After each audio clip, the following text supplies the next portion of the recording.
স্বাগত। আমার রবিবারটা ঠিক এইভাবে শুরু হয়েছিল, সকালবেলা সাদা সাদা লুচি আর সাদা আলুর তরকারি দিয়ে।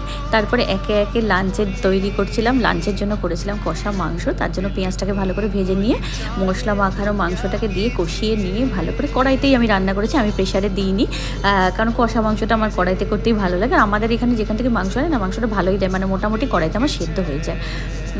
তারপরে করেছিলাম বাসন্তী পোলাও। তার জন্যও কিন্তু আবার চালটাকে বেশ অনেকক্ষণ আগে ধুয়ে শুকিয়ে রেখে দিয়েছিলাম, তার সাথে একটু আদা বাটা, ঘি আর জাফরান দিয়ে মেখে নিয়ে বাসন্তী পোলাও করেছিলাম। আমি কোনো আলাদা করে ফুড কালার ইউজ করিনি, তাই জন্য ওই গাঢ় হলুদ রঙটা আমার হয়নি, জাফরানের যতটুকু রঙ সেটাই হয়েছিল।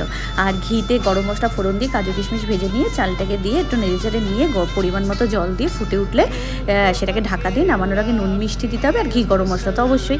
আর করেছিলাম একদম কলকাতা স্টাইলের ডিমের চপ, যেরকম হয় সেরকম। তো রবিবারে আমার এই মেনু ছিল। আর যদি আমার এই ব্লগটা ভালো লাগে বা রান্নাগুলো ভালো লাগে, তবে অবশ্যই